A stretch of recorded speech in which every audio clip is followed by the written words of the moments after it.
Listen up, Indianapolis. We are witnessing a seismic shift in how our team is approaching this season. The front office is not sitting on their hands. They are making aggressive, calculated moves to transform this roster into a championship-caliber unit. From the trenches to the skill positions, everything is on the table. We have the inside scoop on the high-dollar transactions that are redefining our defensive identity and the surprising personnel departures that have the entire league talking. Before we dive into the details, if you love this team and want to join our community, subscribe now and help us reach 1,000 subscribers. Raekwon Davis is coming to Indianapolis. This is not a drill, and this is not a suggestion. The front office has officially pulled the trigger on a massive $17.5 million deal to bring this defensive powerhouse into the fold. When you look at the landscape of the league, you have to prioritize the line of scrimmage, and that is exactly what is happening here. 8.5 sacks in a single season is not just a statistic, it is a statement. It is a declaration that the quarterback is no longer safe in the pocket.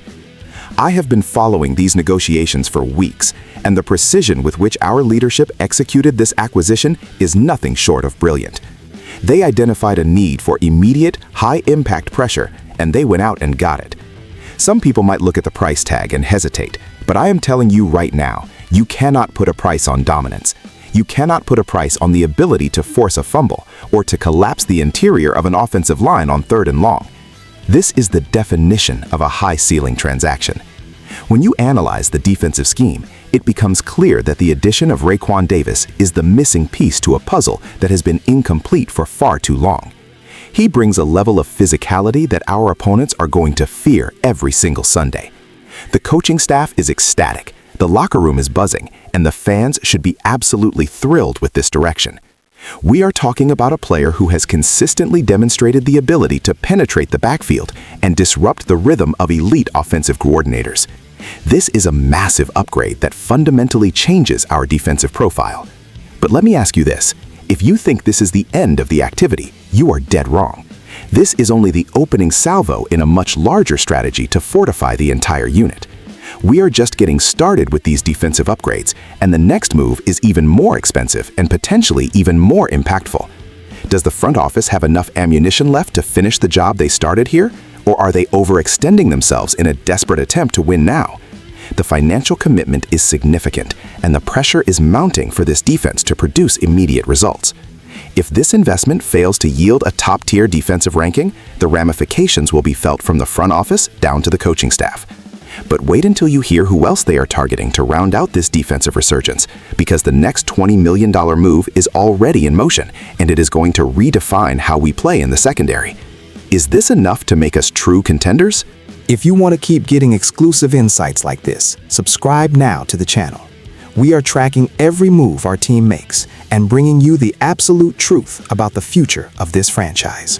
Kenny Moore is now at the center of the most aggressive defensive overhaul we have seen in years. The front office has authorized a massive $20 million move to ensure our defensive secondary remains the backbone of this squad. This is a masterclass in roster management. When you look at the modern NFL, it is a passing league, and if you cannot defend the intermediate routes, you simply cannot win championships. The decision to commit $20 million into this specific area of the defense shows that our leadership is laser-focused on neutralizing the elite receivers we have to face in our division.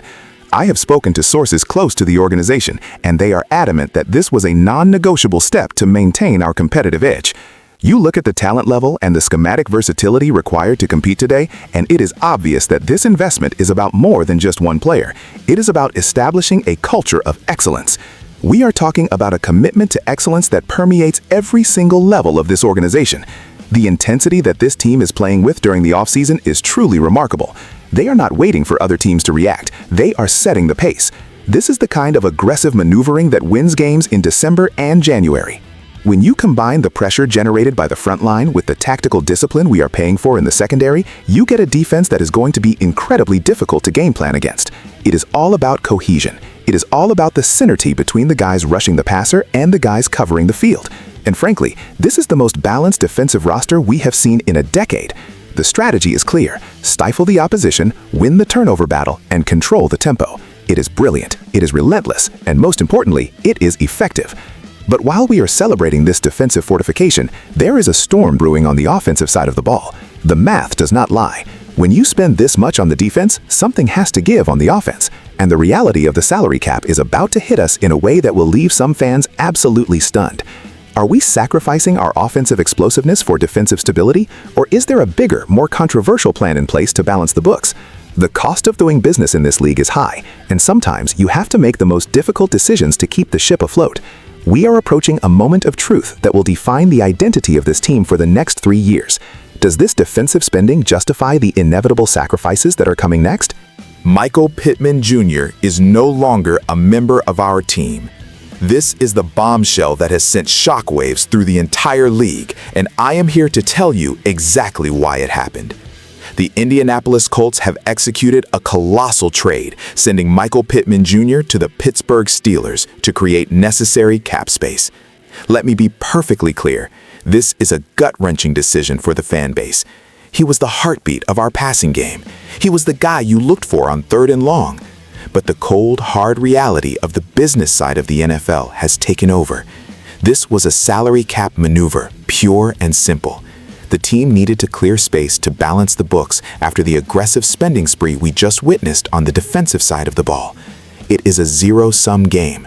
You want to pay for a top-tier defensive identity, you have to sacrifice elite production on the outside.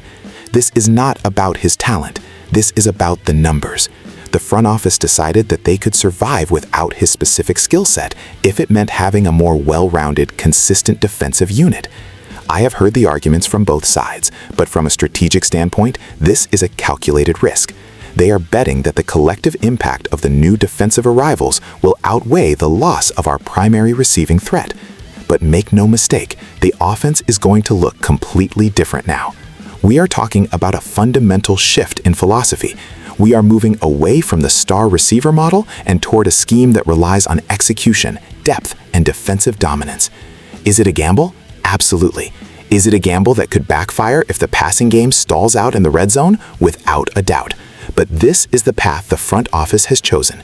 They have committed their resources to the defense, and they are essentially forcing the offense to evolve. It is a bold, high-stakes strategy that will be scrutinized every single week of the season. If the team starts winning, this will be hailed as a stroke of genius. If they struggle to put points on the board, this trade will be remembered as the moment the season went off the rails. The pressure on the remaining receivers to step up into that void is immense. They have to prove that they can handle the target share and move the chains without the reliability of a Pro Bowl-level threat. This is a new era for our offense, and it begins with this difficult, controversial, and potentially season-defining transaction. Can we survive this loss, or has the front office made a mistake that will haunt us throughout the remainder of the year? What do you think about this trade? There you have it, a total transformation in just a few days. We have added defensive firepower, spent millions to fortify our secondary, and made the incredibly difficult decision to move on from one of our biggest stars to balance the books. The identity of this team has fundamentally changed, and the stakes could not be higher. We are going to find out very quickly whether this aggressive strategy pays off, or if we are looking at a rebuilding phase in disguise. I want to hear from you. Was the trade of Michael Pittman Jr. worth the defensive upgrades, or did we give up too much? Drop your thoughts in the comments and keep locked in right here for every update. We are in this together.